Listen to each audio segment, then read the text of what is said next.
இன்று முதல் இனி பிறக்கும் குழந்தைகள் அனைத்தும் ஜென் பீட்டா தலைமுறை என அழைக்கப்படுவார்கள்.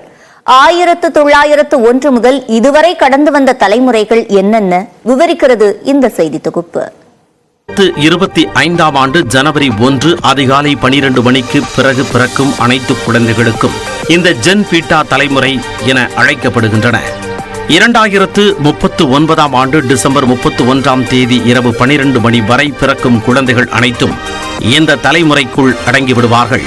பொதுவான கலாச்சார சமூக வரலாற்று அனுபவங்களை பகிர்ந்து கொள்ளும் வகையில் குறிப்பிட்ட கால இடைவெளிக்குள் பிறப்பவர்கள் ஒரே தலைமுறை பெயரில் அழைக்கப்படுகின்றனர். தலைமுறைகளுக்கு இப்படி பெயர் வைக்கும் முறை 1901ஆம் ஆண்டில் இருந்து வழக்கத்தில் இருந்து வருகிறது. அந்த வகையில் இந்த ஜென் பீட்டா 7வது தலைமுறையாகும். தொழில்நுட்ப ஒருங்கிணைப்பு, பன்முகத்தன்மையின் சிறப்பான பங்களிப்பு இந்த தலைமுறைக்கு கிடைக்கும் என நிபுணர்கள் கூறுகிறார்கள்.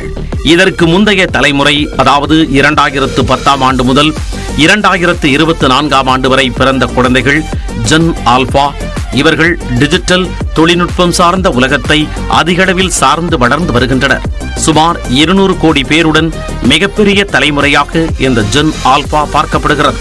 இதேபோல 1997ஆம் ஆண்டு முதல் 2009ஆம் ஆண்டுக்கு இடையே பிறந்தவர்கள் ஜென் இசட் தலைமுறைகளாக அழைக்கப்படுகிறார்கள்.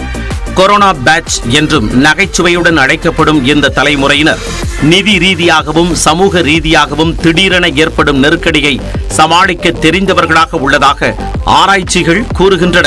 1981ஆம் ஆண்டு முதல் 1996ஆம் ஆண்டு வரை பிறந்தவர்கள் மில்லினியல்கள் என்று அழைக்கப்படுகிறார்கள். சமூக பாலின பாகுபாடு உள்ளிட்டவற்றை உடைப்பதில் இவர்களின் பங்கு முக்கியமானதாக பார்க்கப்படுகிறது. 1965ஆம் ஆண்டு மற்றும் 1980ற்கு இடையில் பிறந்தவர்கள் ஜென் எக்ஸ் என்று அழைக்கப்படுகின்றனர். பெற்றோர் இருவரும் பணிக்கு சென்றதால் காலி வீடுகளில் வளர்ந்த முதல் தலைமுறை. குழந்தைகளுக்கு கல்வி கட்டாயம் என்பதை பெற்றோர் உணர்ந்த காலகட்டம் 1946ஆம் ஆண்டு முதல் 1964ஆம் ஆண்டு வரையிலான காலகட்டத்தில் பிறந்தவர்கள் பேபி பூமர்ஸ் என்று அழைக்கப்படுகிறார்கள். முந்தைய தலைமுறையினருடன் ஒப்பிடும் பொழுது இந்த தலைமுறையில் பிறந்தவர்கள் நீண்ட ஆயுளை கொண்டவர்களாக உள்ளனர்.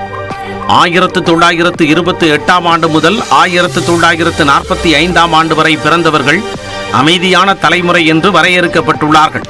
மந்தநிலை, 2ஆம் உலகப் போரின் போது வளர்ந்த இவர்கள் அமைதியான, மிகவும் பழமைவாத வாழ்க்கைக்கு பழக்கப்பட்டவர்கள் என கூறப்படுகிறது. 1901 முதல் 1927ஆம் ஆண்டு வரையிலான காலகட்டத்தில் பிறந்தவர்கள் கிரேட்டஸ்ட் தலைமுறை என்று அழைக்கப்படுகிறார்கள். இந்த தலைமுறையில் பிறந்தவர்கள் பெரும்பாலும் தற்போது 100 வயதை கடந்தவர்களாக உள்ளனர். இதுபோன்ற நல்ல தகவல்களை உங்களுக்காக நான் பதிவு செய்கிறேன். பிடித்திருந்தால் லைக் பண்ணுங்கள், ஷேர் பண்ணுங்கள், கமெண்ட் பண்ணுங்கள், மறக்காமல் சப்ஸ்கிரைப் பண்ணுங்கள், பக்கத்தில் இருக்கிற பெல் ஐக்கனை கிளிக் பண்ணுங்கள். நன்றி, வணக்கம்.